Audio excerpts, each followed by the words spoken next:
Warning: the following program may contain material not be suitable for all audiences. Listener discretion is advised.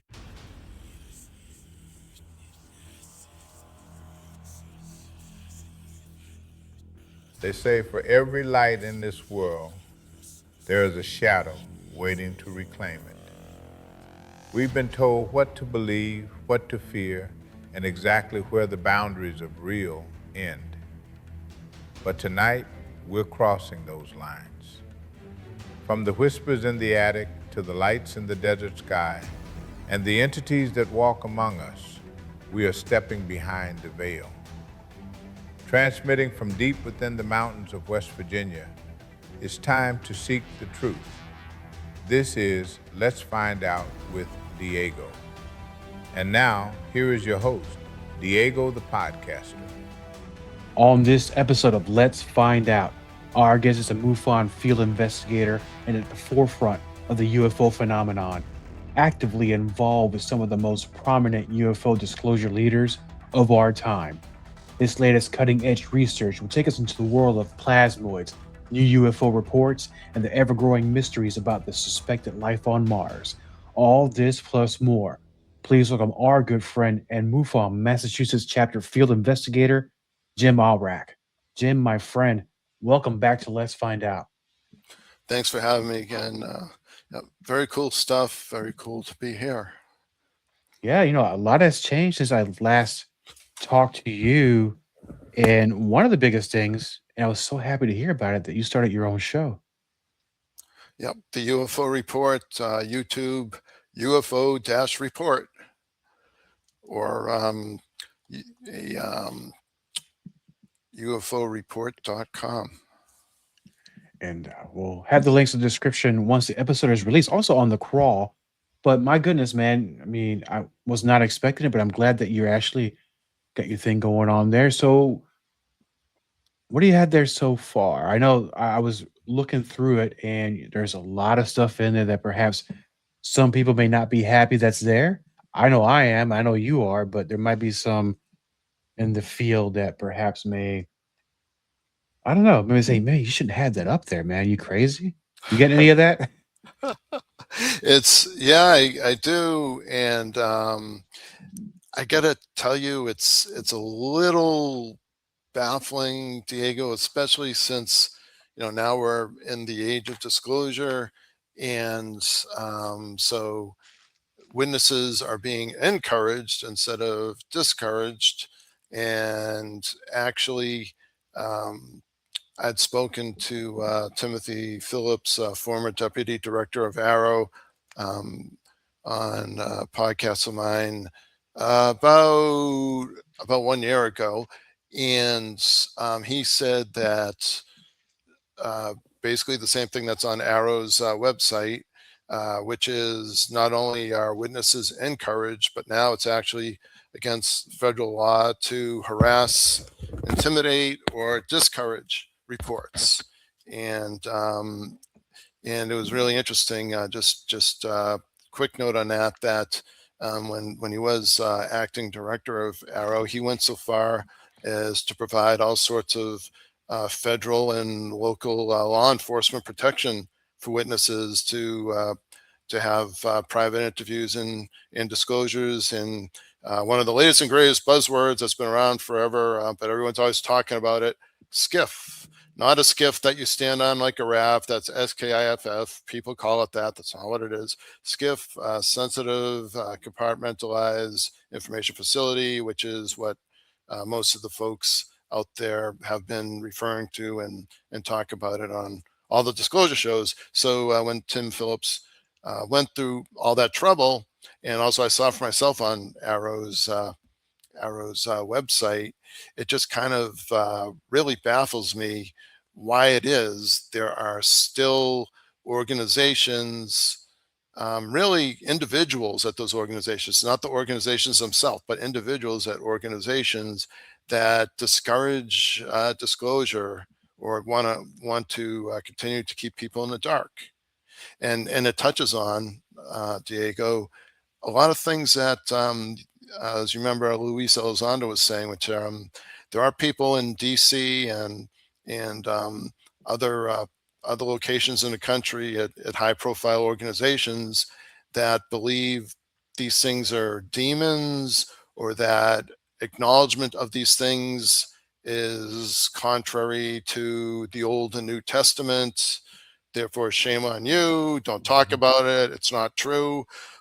And then there's other things too. As you know, everything always boils down to money, and this whole thing about people want to maintain the status quo and they want to keep all the goodies to themselves because they're making money off it. So all that rolled into one, and yep. And in short, we still run into brick walls sometimes, even though we're getting disclosure out the wazoo. It's interesting that you mentioned that, because recently, within the last month or so, there's been a lot of information that has come out, and I don't know how to quite feel about it quite yet, my friend, because there are those that really liked what came out, and there are those who did not, more because they were disappointed. Mm. And I think they expect too much.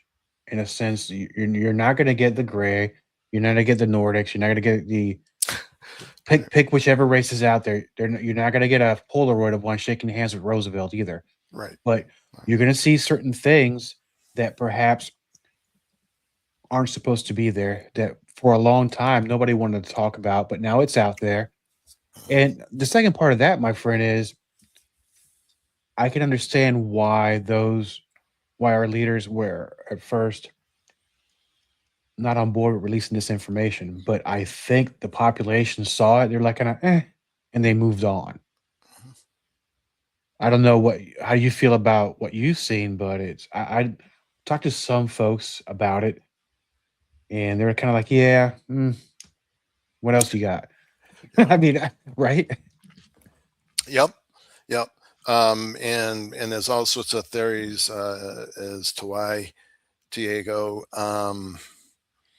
It's Avi Loeb impersonation, which Avi, if you're listening, you know that I like you, and I'm not discriminating. I mimic everybody, even myself, which I could do later if you want. That's just one of my habits. I like to mimic noises and voices. But as Avi Loeb, good friend of mine that I'd spoken with before, would say, this UFO phenomenon is a mixed bag, and it is. He's right.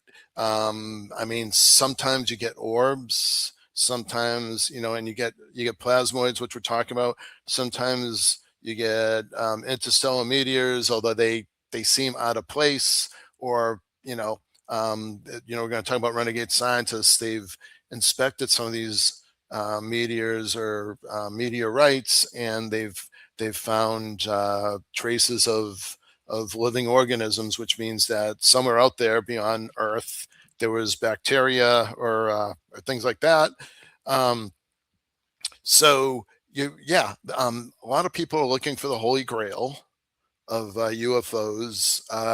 The closest I've seen to that was when you had me on there last time, which was great, and we spoke about Gene Sticko's book, Engineering Infinity. So that brilliant Soviet era UFO reverse engineering scientist Valeris Chernohayev, to me, is still the UFO, let's say, inner workings holy grail.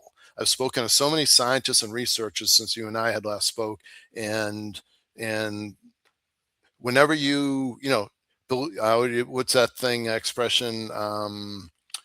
Believe but verify, or whatever it is, or Trust but verify. Yeah. And so then, as engineers and scientists, that's what we do. And as far as I know, nobody, including me, has disproven it. But to actually see, the classical flying saucer, I will say, I have a podcast coming on Saturday at 7, YouTube, UFO-report. And what's interesting about it is this particular sighting, which is one of many declassified videos by Department of War, aka Department of Defense.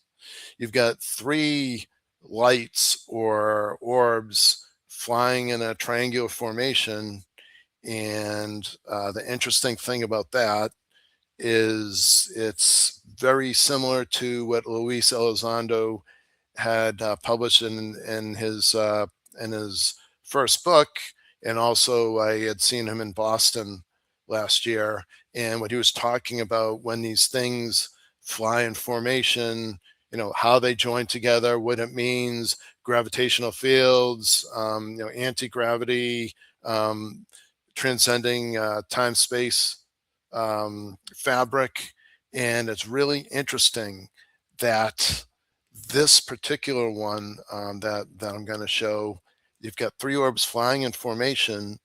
And if you look at the surrounding, I don't know if you call it air or whatever, surrounding ambient, looks very similar to what we've cited in the past with triangular UFO craft, which is exactly what Luis Elizondo had been talking about for a few years now. So I mean, there are some aha things, but it's not as subtle and obvious as you would expect, because no one's like circling it, highlighting it, and saying, "Look, this is what we've seen before." And so you're right. As Avi would say, it's a mixed bag. And the Tic Tac. Okay, so there's some things released that look similar to that. But nothing like you said with the, we don't see Greys or Nordics, and we don't see, as of yet, a video with the flying saucer. You're right. I mean, at least maybe not quite yet. And for non-scientific people like me and people that I know, I mean, there are far smarter people in the world than me, a majority of them. To tell you the truth, other than an alien savior landing in the middle of the White House, or I don't care, London or wherever, Buckingham Palace, wherever they decides to land, right? Yeah.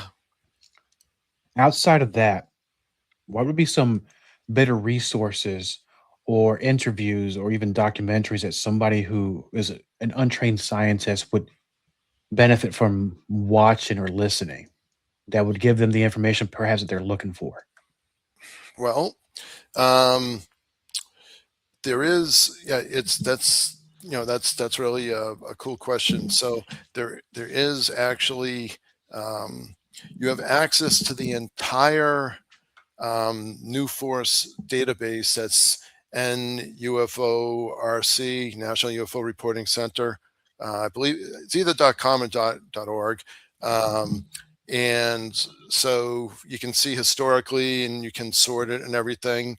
Then there's also free access to Americans for Safe Aerospace, which is Lieutenant Ryan Graves. I think that's also asa.org. If not, it's very close. That's easy to Google.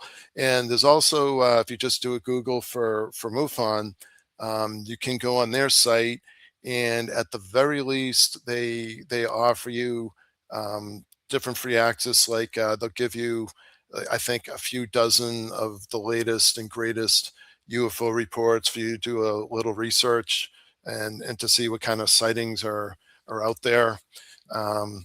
And I will say, for example, with MUFON, what I do like about it is most of those events that I'm aware of, you don't actually have to be a member to go to or participate in the meetings.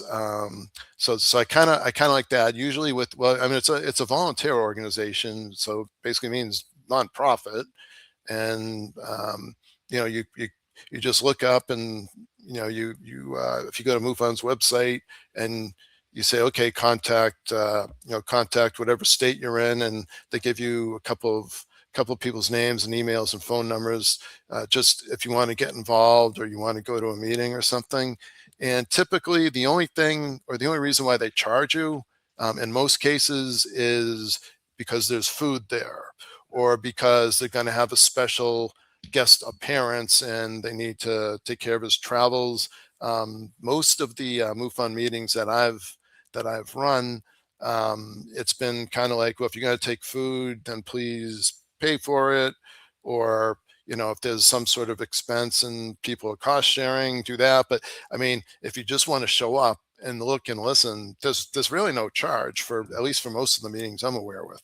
So between in-person meetings and those different websites, is there's really a lot of resources out there, and it's so nice. And of course, Department of War, their their website as well. They've got, I lost count of how many. I want to say something like they've got 24 pages now, because the first tranche was 17 pages, and I want to say they added at least 7 more pages, but I want to say like 50 more videos. So that's, and Arrow, I think it was arrow.mil.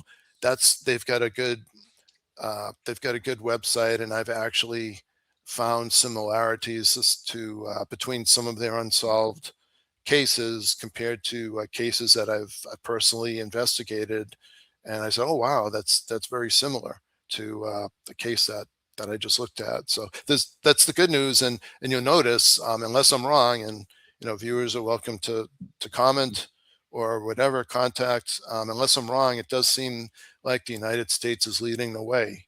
A lot of other countries have said so. And that's great in a way now, because we could be the leader in exposing this information and people learning from it. Now, as I had a conversation just yesterday with somebody about the release of this information. Mm. And the whole thing is like this. Here's the out, in a way. They promised you footage of UFOs. Mm. They did not promise you extraterrestrials or aliens. So you got to really separate these things, because one, they're not all the same thing. Sure. But I'm happy we have what we have so far. And let's do something here, because you mentioned the term earlier. We were talking about it offline also, with renegade scientists. Yeah. And my first question about these scientists, well, two really, are they all from the same country? And two, are they in any danger? Yeah. Yeah. Very. Yeah. Excellent. Excellent point. Excellent talking point. Okay, Diego. So, very interesting. I'm sure there are many renegade scientists. Well, for example, look at Valeris. We're talking about him. Also, of course, Bob Lazar. There are also, so I'm sure there's a lot of them. We just don't. Maybe once in a while they're mentioned. I can't think off the top of my head, but one group of renegade scientists. And when I say renegade, I don't mean in a bad way. I basically mean scientists that are not conforming to what they're told to do. They're told, don't don't release this information, don't publish it in scientific journals, or else. And so there are scientists that join, for example, Dr. Ron Joseph. That's RHAWN Joseph. He has colleagues. A couple of them are over in Italy, like Dr. I pronounce it Dr. Riccio, although Dr. Joseph believes it's pronounced Rizzo, Rizzo. Then there's Dr. Armstrong over in the United K, and Dr. Rizzo's over in Italy. So colleagues that have joined forces across the world. Dr. Joseph used to be in California, and we could get into why he's not, but now he's over in Thailand.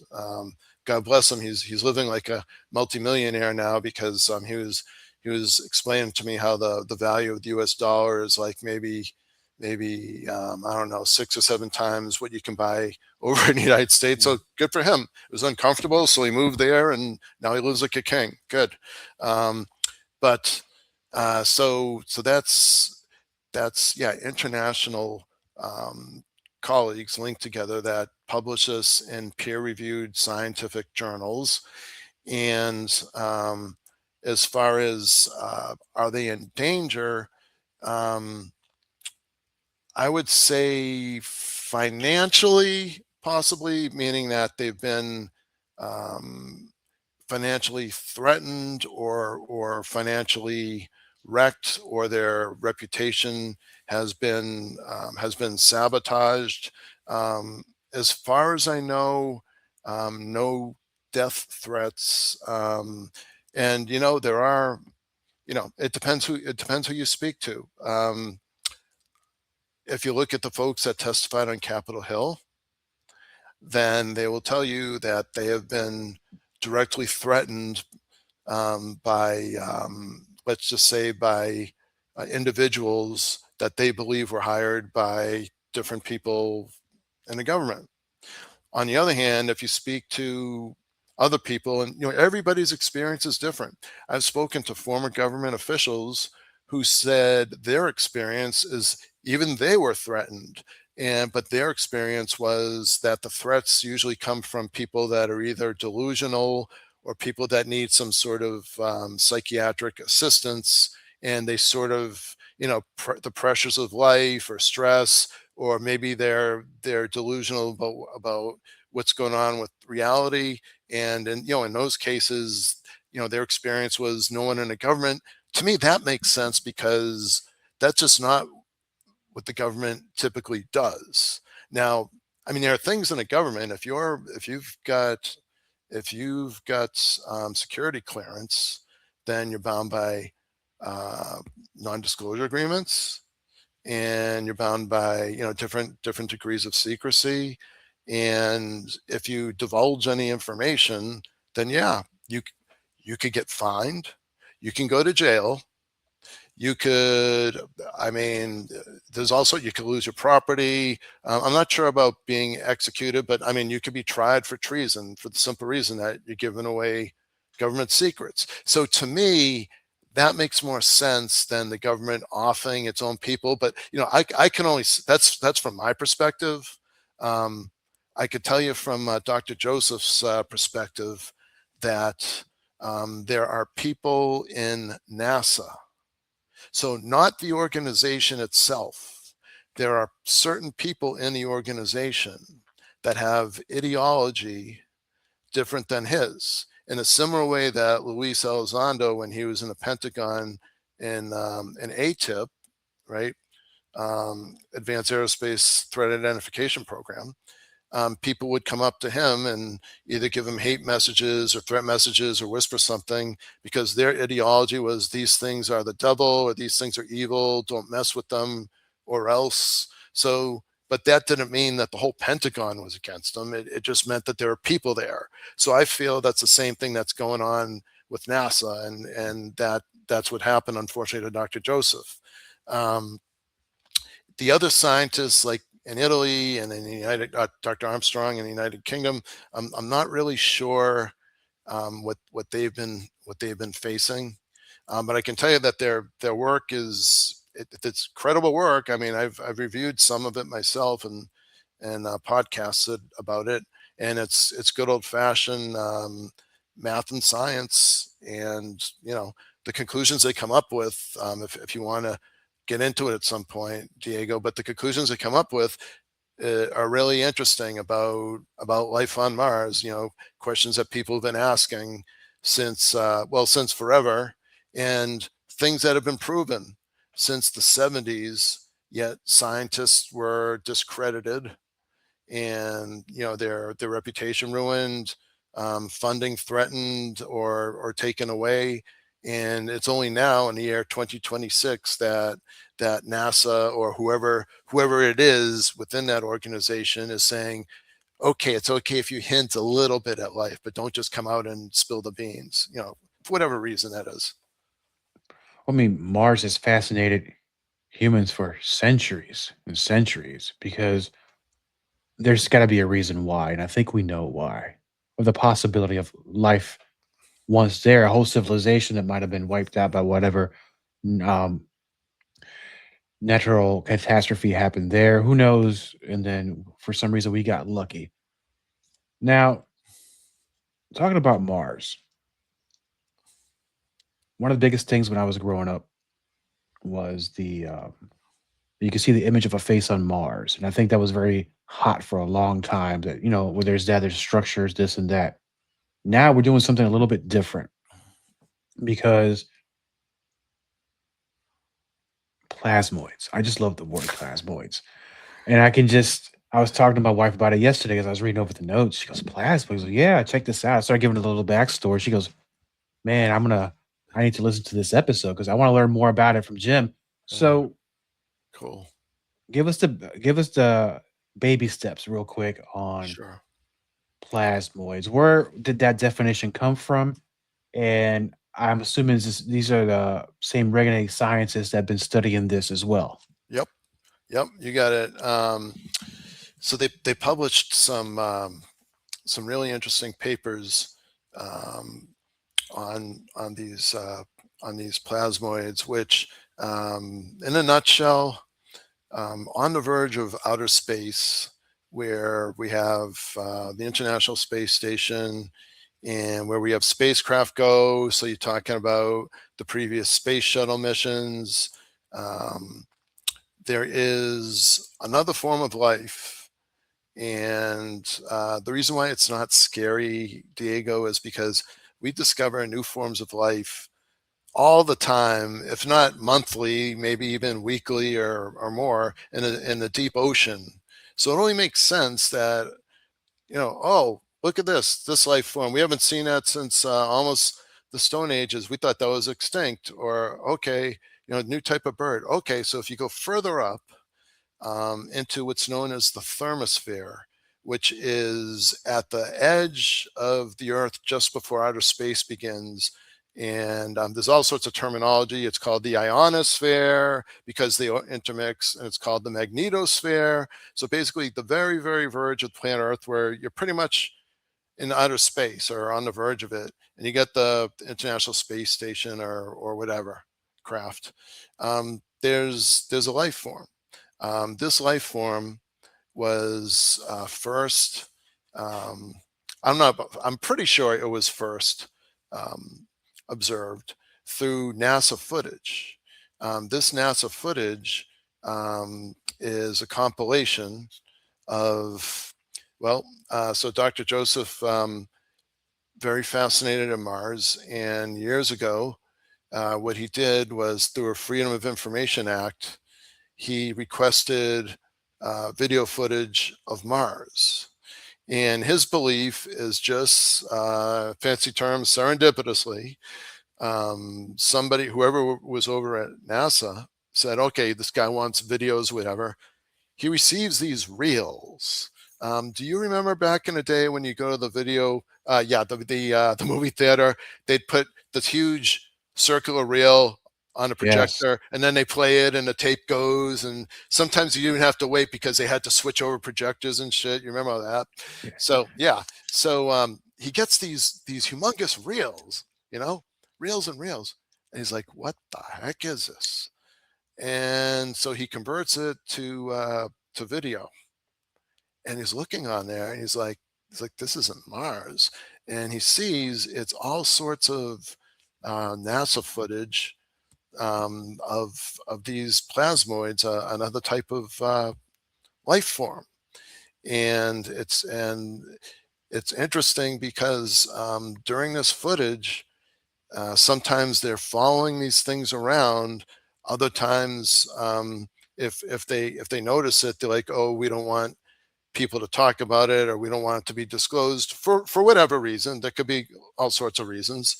Um, they zoom out so that they're blurred, or they change the focus so that instead they're focusing more on the space station or more on their experiments out there.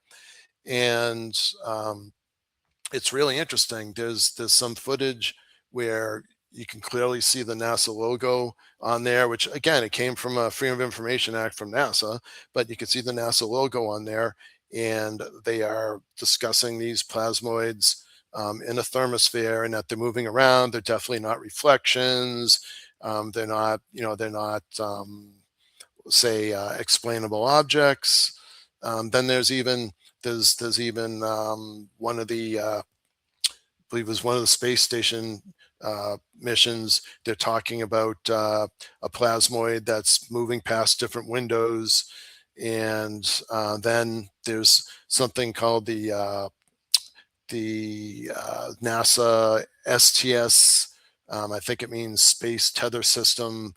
You might be familiar with it, but what it was an experiment where they ran a wire or wires through this thermosphere, which part of it touches the magnetosphere. So what happens is when you have a wire, a metal conductor, go through a magnetic field, it produces voltage. So then if you close a circuit, you've got electricity.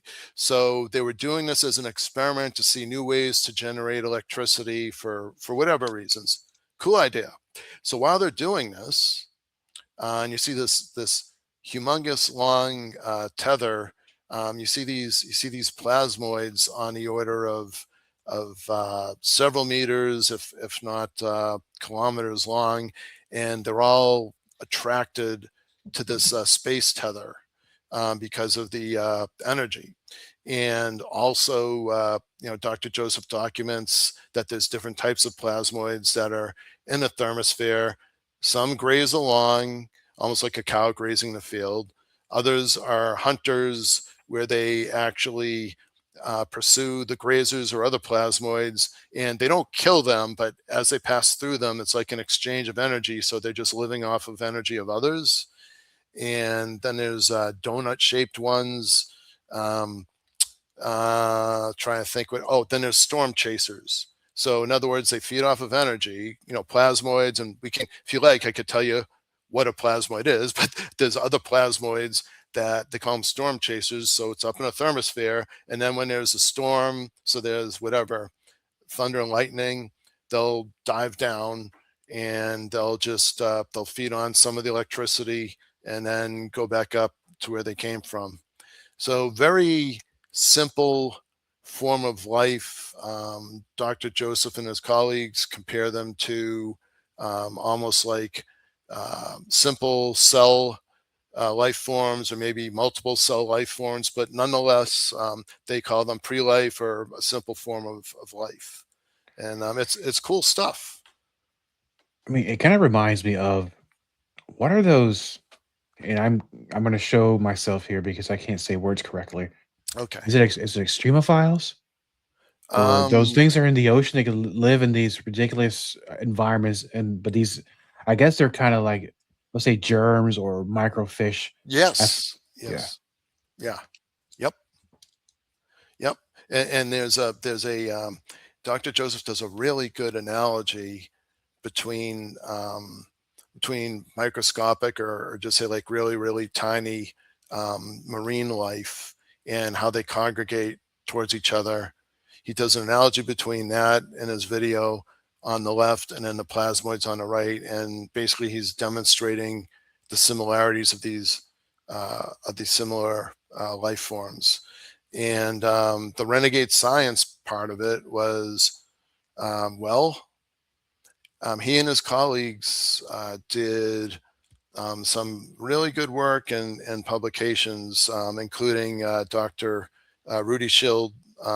He's an emeritus professor from the Harvard Smithsonian Center for Astrophysics in Cambridge, Mass, and a few other of their colleagues. Very, very highly respected scientists. Had these things peer reviewed by other scientists, published in a few different journals, and the response they got was, I guess, indirectly. And this is secondhand information, although I have no reason to doubt it. Indirectly, there were individuals, again, not the organization. The organization is great. That NASA, as a matter of fact, used to fund my own small business research. Great organization and the things they do. But there are some individuals there, and this is against their ideology. So those individuals indirectly got a message to these scientists saying, hey, knock it off. Okay, you published it and people have seen it. We know it's out there. It's great. Just leave it alone. If you leave it alone, we'll leave you alone. And in the case of Dr. Rudy Schild, he left it alone. He said, okay, all right, I'll leave it alone. Case of Dr. Joseph, I like to refer to him as a scientist with balls, and I'll tell you, he's freaking hysterical. He has you laughing and coughing up a lung. He's so funny. He's got a good sense of humor, but he has a set of nads. He'll call them straight out, and he's said that in some of my interviews about exactly what he thinks of them, and he kept going, and he published that video on the plasmoids. And so his belief, and I don't have any reason to doubt him, was the government put him in such a position, and he believes it came from NASA. And my belief is, yeah, it came from those individuals in NASA that basically said, hey, look, this guy crossed the line or whatever. He's not cooperating. Make it difficult for him to do things with his own property. He wants to put a fence. Don't let him do that. Come up with bullshit excuses. Oh, now get this one. You ready, Diego? Amazon that's Jeff Bezos, is it not? Yes. Okay. He's involved with space projects funded by NASA, right? If I get that correct.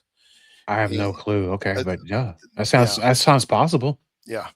So guess what happened to Dr. RJ, Ron Joseph? And again, this has come from RJ, but I have no reason to doubt him at all. He's proven to be nothing but 100% credible. So Amazon continued to ship his books and publications, right? But they didn't pay him for it. So they owe him a shit ton of money, right? And so, this has come from Dr. Joseph. So I'm just repeating what he said, but I have no reason to doubt him. And I think that's too bad. But the idea is somebody or a group of people have an ideology that don't do this, or else we don't want this being revealed.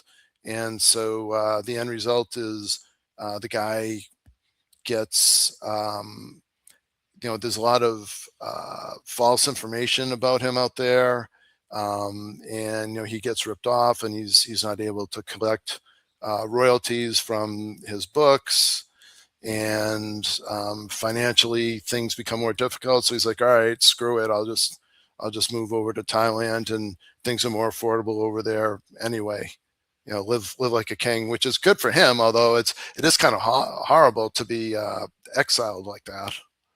Self-exile. And and as I'm thinking about some of the billionaires, these millionaires, that if you have enough money, you can find any kind of information you want to. The minute you said something, it brought me to a story. It has nothing to do with what we're talking about, but go with me on this. Okay. I'll end it quickly, I hope. Sure. Jackie Gleason, big celebrity back in the day, and he probably was a millionaire at his time. Was friends with Richard Nixon.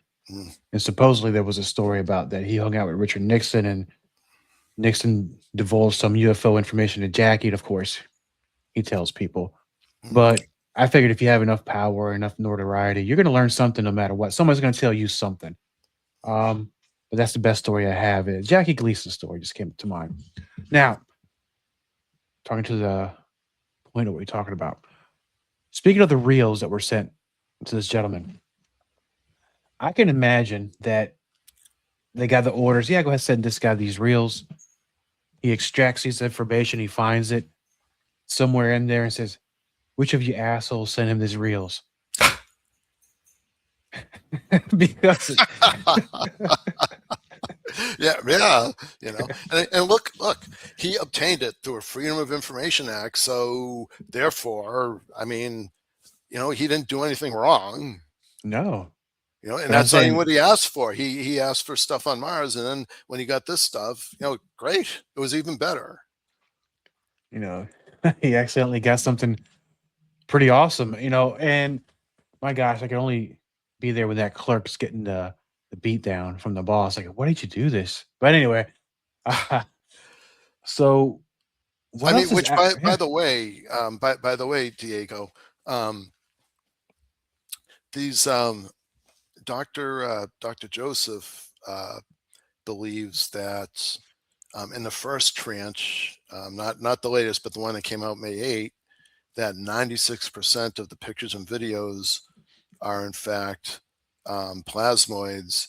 And we were talking about, gee, nothing about Greys or Nordics or whatever. Well, if you combine Dr. Joseph's work with Dr. Schild from Harvard, their publications, and then Dr. Joseph's video, that's our first, in my opinion, confirmed evidence of non-human life. Although we see non-human life every day, don't we, Diego? I mean, dolphins communicate and they're not humans, right? Correct. And plasmoids are, they have some intelligence. They hunt energy and stuff, but the difference is, life that's not on Earth. Well, so that's the first non-human intelligence, albeit simple intelligence, not on Earth. Plasmoids that go into Earth, but nonetheless. Well, you bring something very interesting there, what you just said with the plasmoids. Very simple life form, show a sense of intelligence somehow. Has anybody been able to communicate with these things? Really interesting question. So thus we delve into plasmoids versus orbs versus UAPs. So in some cases, plasmoids and orbs are the same thing. In other cases, some researchers have documented that they believe orbs are a type of nanotechnology. That would be John and Jerry Tedesco. They were talking about that before. So these, communication with the plasmoids, I could tell you with orbs, and sometimes they're synonymous. This is a heavy one. This is heavy. I guess there's different types. There's communication with, or the sense of communication with, things that look like plasmoids or orbs, and then there's just these plasmoids themselves, and what are they doing? So you might remember, and I did send you a link to a preview of the plasmoid video. That's like a 6 or 7 minute video. On that video, it shows different things that happened, like in 19 right after the U.S. Started doing the atomic bomb. We had, as you remember, a huge UFO appearance over the U.S. Capitol, right? And they looked like plasmoids. And something that looked very similar to those was actually taken in an actual photograph. So instead of all the newspapers with the cartoons depicting it, in 1952, there was an official U.S. Coast Guard picture taken in Salem, Mass. That's in that short video that I sent, and that was published in one of Dr. Joseph's papers. And they're plasmoids. In my belief, they're plasmoids. Those things were flying in an aggressive formation. There were 4 of them, where one was the lead, and then the other 3 were kind of behind it. Now, when I say aggressive formation, it could have been aggressive as in they were pissed off, or it could have been aggressive as in they could sense something was going on with nukes and they wanted to see what was going on. Or it could have been aggressive as in, oh my God, we're going crazy. We don't know what's up here. We don't feel comfortable. But they were aggressive. They weren't passive. They weren't just kind of like a group of 4 plasmoids wandering around. They were in a formation. And that was in 1952, within the same week, or not, maybe even days, of when the U.S. had commenced with more nuke testing. And that was in Salem, Mass, official U.S. Coast Guard picture. So that's one form of communication, Diego, because basically they're telling us that they don't like what's going on. I mean, they don't look happy about it. They don't look threatening. They weren't burning up buildings and things like that, but they're basically saying, we're not happy with this. So that's one type. The other type of communication, of course, you always get reports.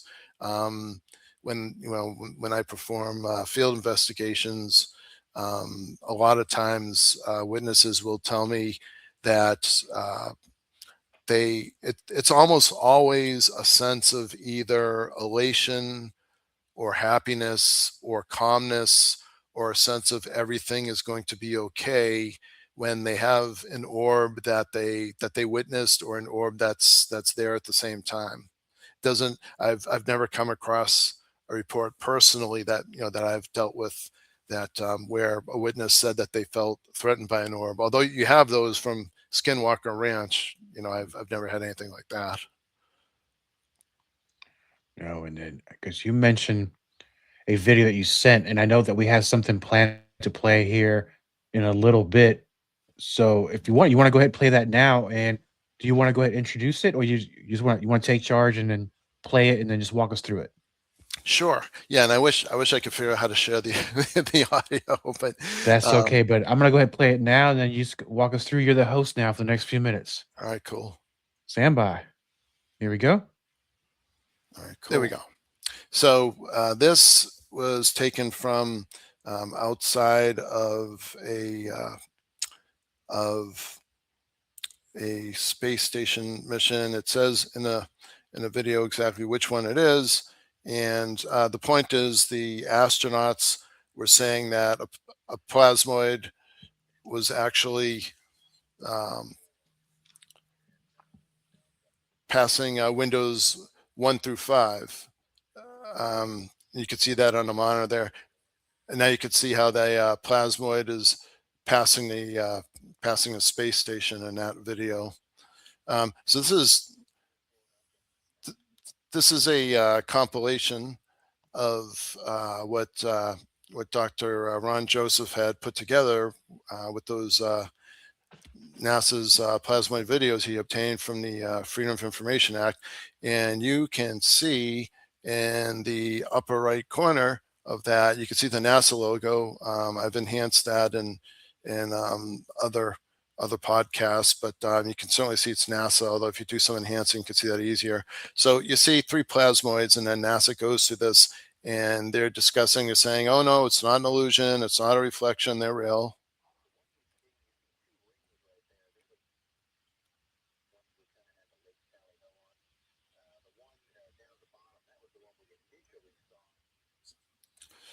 Now what we have here is you could see that you have this long thing in the middle that is actually from a space shuttle mission with what's known as the space tether system, and they were conducting experiments. We talked about a little bit earlier, trying to get electricity passing through something with a long wire or wires, and you can see all these plasmoids are attracted to it because they feed off of energy.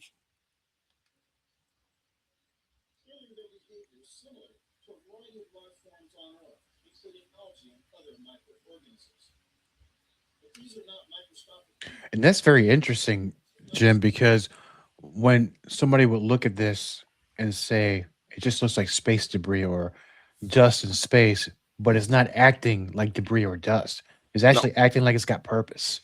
exactly.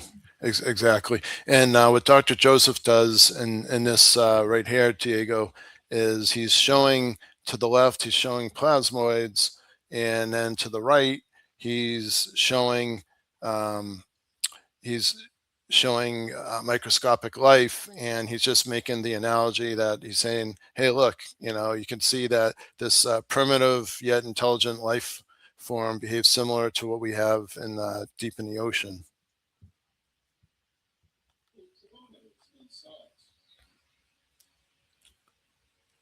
And that's the analogy right there that he makes. So you got a plankton on the left with other microbes, and That is something there. I mean, that's it's almost identical behavior. yeah, absolutely. And he, Dr. Joseph, hypothesizes that maybe they're when they accelerate, maybe they're accelerating. Well, they accelerate fast, and by the way, they make sharp angle turns. I'm sure that sounds familiar to all the folks, because that's what UFOs and UAPs do: sharp angle turns, extremely high speed acceleration. He hypothesizes maybe accelerating at the speed of light. And what Dr. Joseph is showing here is this is the remnants of a hurricane. And so the remnants, it has an occasional electrical storm. And he shows, and this again is from NASA footage, how these storm chasers are feed off of electricity. So they go from the thermosphere and they dive down. So they're flying in formation.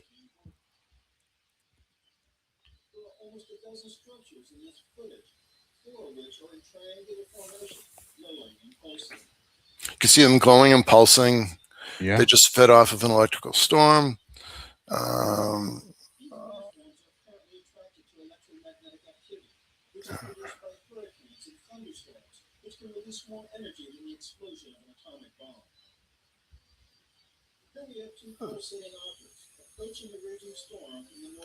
So right there is direct evidence. Well, I mean, this whole thing is evidence, but you could see, UFOs. Oh my God, they're taking over the world. Well, they're not little green men and flying saucers, but these UAPs are actually plasmoids, which Dr. Joseph he did a lot of computer enhancement with at least the first tranche of UFO files, and he determined that 96% of them are plasmoids, and here's two of them from way back when in the NASA footage, going after electricity in a storm.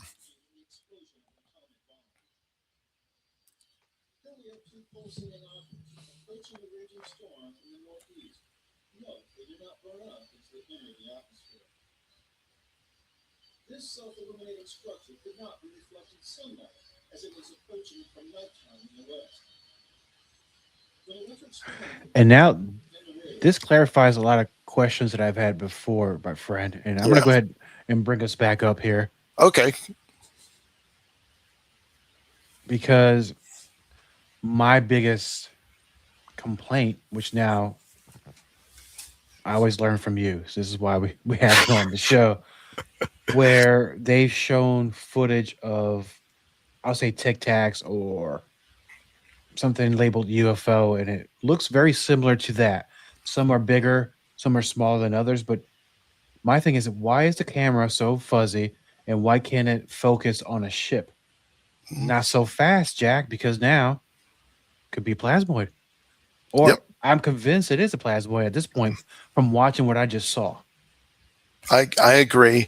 There are other explanations, and some theorize that the U.S. has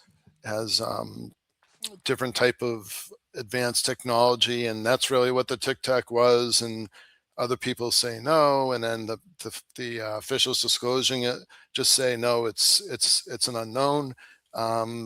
Dr. Joseph believes that the USS Nimitz was a plasmoid, and I agree with him. He also analyzed some footage from the Mars Curiosity rover, and with some computer enhancement, looks like he found an object in the sky of Mars that looks very similar to the Tic Tac. In other words, an object surrounded by plasma, and then there's something on the inside of the object. So one way or another, it seems that plasma or plasmoids seem to be, a lot of what we've been seeing. Certainly not all. I mean, there's other things out there and other things that we have seen, but plasmoids are a big part of it. And with the plasmoids, different sizes, of course, some microscopic, some bigger than others. They're in our atmosphere. They're everywhere. Could any of those be inside of our bodies? Boy, that's a good one. Yeah, you got me on that one. The only I honestly don't know, but what I can tell you is it has been scientifically proven. Actually, it's a science fact that when we meditate, depending on the type of meditation, you can actually feel uh, different points of energy in your body, and you can actually feel energy flow in some cases from the top of your head all the way out to your feet. That's some type of tapping meditation. I've done it myself for the purposes of meditation, and then I felt actually an energy release. That's consistent with some from the India culture with the chakras, different energy levels in the body. So that all fits together, and so it's a science fact that we do have different energy levels in our body, and also we have some brain waves. These scientists have proven that some of our brain waves actually extend really far, not to just like in front of us to scanners, but I mean like way out there. And so from that perspective, I can say that that plasmoids have electromagnetic energy. In other words, they have a magnetic field that contains their electric energy, and at the same time, it's self-sustaining. So one feeds the other. And in a human being, we have electricity, and therefore we generate electrical and magnetic energy, brain waves or whatnot, energy flowing throughout our body. So there's similarity. Now, whether or not we have a plasmoid within us or something, there's all sorts of ideas out there, and that's definitely something I don't know. There is one mystery that I think I came to conclusion on, which was I'd asked you if some of the orb sightings in haunted houses are the same thing as plasmoids. You might remember that, and I tracked down some researchers, and nobody really had an answer. And then I came to the conclusion one day, based on orb behavior and on plasmoid behavior. Not all, I don't think all of them, but I think some of them, like you go to a haunted mansion or haunted woods or something, I think some of them are one and the same. So I think it's like saying here's a flying squirrel, but over there that's a bird that flies. That's probably a crude analogy, but I think in some cases they're one and the same. That's about all I got on that. No, and it's not far fetched because I yet again, being that we do a podcast and you do your research, you interview a lot of people. Sometimes these stories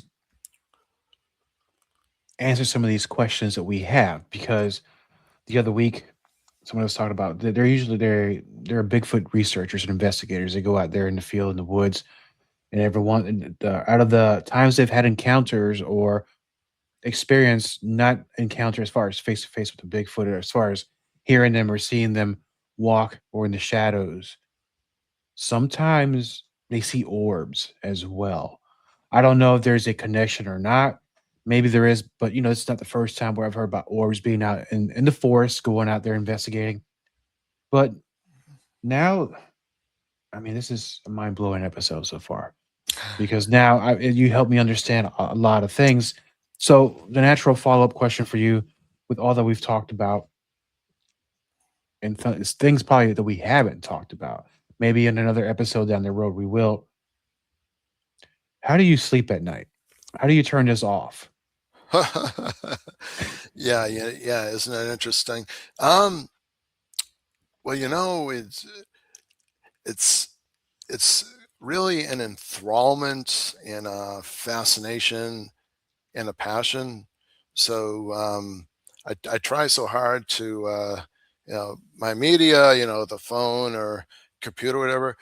I try very hard to do it in bed during the work week and just save this for the weekend, because otherwise I'll find myself up till like 2 or 3 a.m. It's not easy. It's very, very addictive. So Right. so at least if I do it in bed and I snooze off or something, then I got some work done on it, but at the same time I got my sleep in.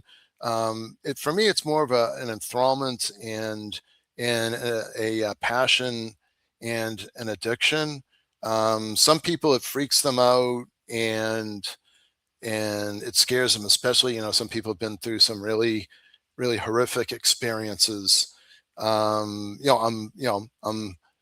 happy that, I've had a few experiences. Only one of them was an actual UAP sighting during one of my favorite investigations, where I saw it for myself. I'm like, holy crap, this stuff is real. But it was a positive experience. There was a hitchhiker effect, but nonetheless, it wasn't scary. It was fascinating, and it became a little bit annoying, a little bit of a nuisance after a while. But it wasn't like scaring or like, it wasn't like pulling my hair going, oh my God. But other other than those things, yeah, thankfully I haven't had problems falling asleep. Excellent. But yeah.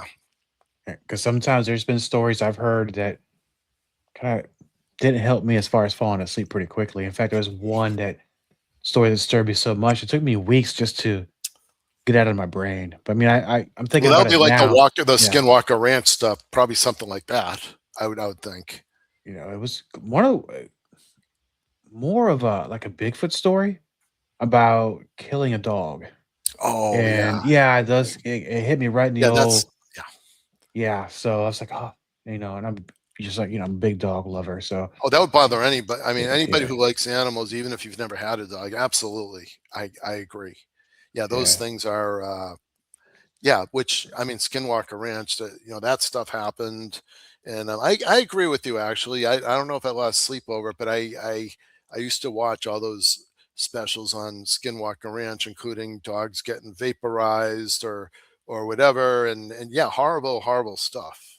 Um, it's kind of weird that the whole abduction thing is, I couldn't comment on it just because I haven't experienced it. I have investigated cases with people who have been abducted, and that's unfortunate because those folks, it really does mess with their lives for some time. And MUFON has a experience resource team to help people either get connected with counselors that could at least try to soothe them a little bit, or you've got some MUFON field investigators that have had other experiences, so sometimes it helps if you can share your experience with other people who've been through something. But I mean, I agree with you. Yeah, depending on what you've gone through, it could certainly be difficult to fall asleep at night. I'm with you there. yeah. And you kind of helped me answer one question there, as far as if anybody has any experiences or wants some sort of an ear to talk to ease them. Mentioned MUFON is a good resource for that. But now for the magic question for you, my friend. For our good friends, the listeners of Let's Find Out, who maybe want to share a UFO story with you, or some people out there that they have a book or a documentary they want to promote, how can they get a hold of you? And also, where can we listen to UFO Report? Oh, cool. Yeah, thanks. Um, good way to get a hold of me is if you go onto YouTube. It's simply at UFO-report. Another way is if you go onto the website, it's UFO-report.com. And on that one, you can report a sighting or experience, attach files, and submit it. And you could also just send me an email, and that one is you could use this. A good Gmail to use is ufo.report1@gmail.com. So that's ufo.report, the number 1 at Gmail. Excellent. And if you don't mind, folks, just like I did 10 minutes before we started this broadcast, I subscribed myself on the YouTube channel. So now that for my trips to and from work, I will be listening to the UFO report. And I suggest you do the same. Jim, always a pleasure having you on the show. And I know that let's not go a year without talking. Let's bring you back later this year, because I know a lot more stuff's going to be released.